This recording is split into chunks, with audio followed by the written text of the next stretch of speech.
இங்க பாரு, உங்க அக்கா தங்கச்சிக்குள்ள 1008 பிரச்சனை இருக்கும். அதுல என்ன இழுக்காத சொல்லிவிட்டேன். ஆமா ஆமா, எனக்கே இங்க உரிமை இல்லாத மாதிரி பேசுறாங்க. இங்க உங்களுக்கு மட்டும் என்ன சொந்த வாழ்தாக்கும்? தனோ கொஞ்சம் பேசாம இருமா.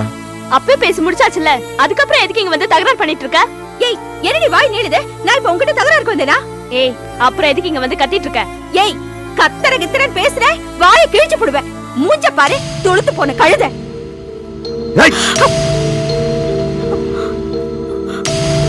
அவதான் வயசுல சின்ன பொண்ணு, ஏதோ பேசுறானா அவளோட சரிக்கு சரியா வழுக்கு நிக்கிற.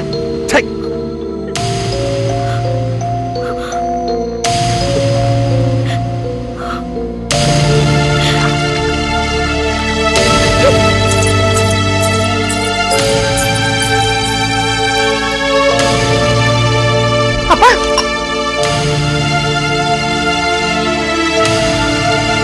ஏய்,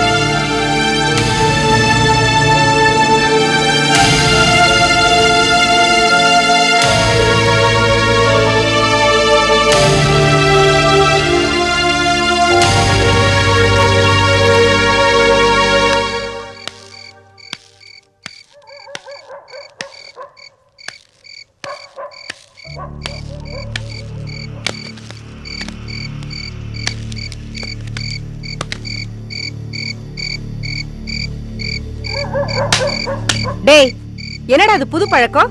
வந்தது நேரா மேல போற. என்னடா வீட்டுக்குள்ளே தனி கொடுத்தன பண்றியா? பண்ணடா. அம்மா இல்லம்மா.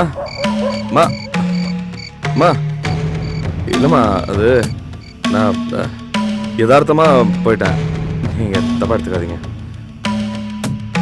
சரி சரி, ஏத்த விட்டு கிளவி திருப்பதி, திருவண்ணாமலை, திருச்செந்தூர்னு 3 நாள் டூர் போகுது. என்னையும் நிர்மலாவையும் கூட வர சொல்லுச்சு. எனக்கும் ரொம்ப நாள் ஆசை. போயிட்டு வரட்டுமா? போயிட்டு வாங்கம்மா. டேய், காசு வேணுமேடா, அதுக்கு முன்பணம் கட்டணுமாமே. சரி, நான் ஏற்பாடு பண்றேன். டேய், சாப்பிட்டியாடா? டேய், என்னடா ஒரு மாதிரியா இருக்க? டேய், குடிச்சிருக்கியா? என்னடா அது புது பழக்கம்? இத்தனை நாள் இல்லாம? இல்லம்மா, பிசினஸ் பேச போன இடத்துல வேற வழி இல்லாம மன்னிச்சிடுங்கம்மா. போடா. இவன் குடிக்கவே மாட்டானே, திடீர்னு குடிக்கிறான்னா? ஏண்டி, நீ ஏதாவது அவன் மனசு நோக்குற மாதிரி பேசுனியா? இல்ல அத்தை. என்னடி நொல்லாத்த? இத்தனை வருஷத்துல அவன் சாராய வாசனை கூட மோந்து பார்த்ததுல, நீ வந்த கொஞ்ச நாள்லயே குடிக்கிறான்னா என்னடி அர்த்தம்? அவன் மனசு வேதனைப்படுற மாதிரி என்ன சொன்னியோ, என்ன கருமமோ?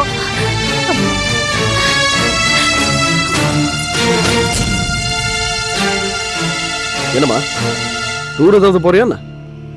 வாடா, ஏதாவது என்ன குத்தம் சொல்லணுமே உனக்கு? சொல்லுப்பா, கேட்டுக்கிற. இல்ல, திருப்பதி திருத்தணின்னு போறதை விட காசி ராமேஸ்வரம் போய் உன் கடைசி காலத்தை அப்படியே கழிச்சிடு. ஏன்னா கெட்ட புத்தியும் கேவலமான மனசையும் வச்சுக்கிட்டு இங்க இருந்தீங்கன்னா எந்த கோயிலுக்கு போனாலும் புண்ணியம் கிடைக்காது. ஆத்தாளை ஏத்து பேசுறவனுக்கு மட்டும் புண்ணியம் கிடைக்குமாக்கும்? போடா, பெருசா பேச வந்து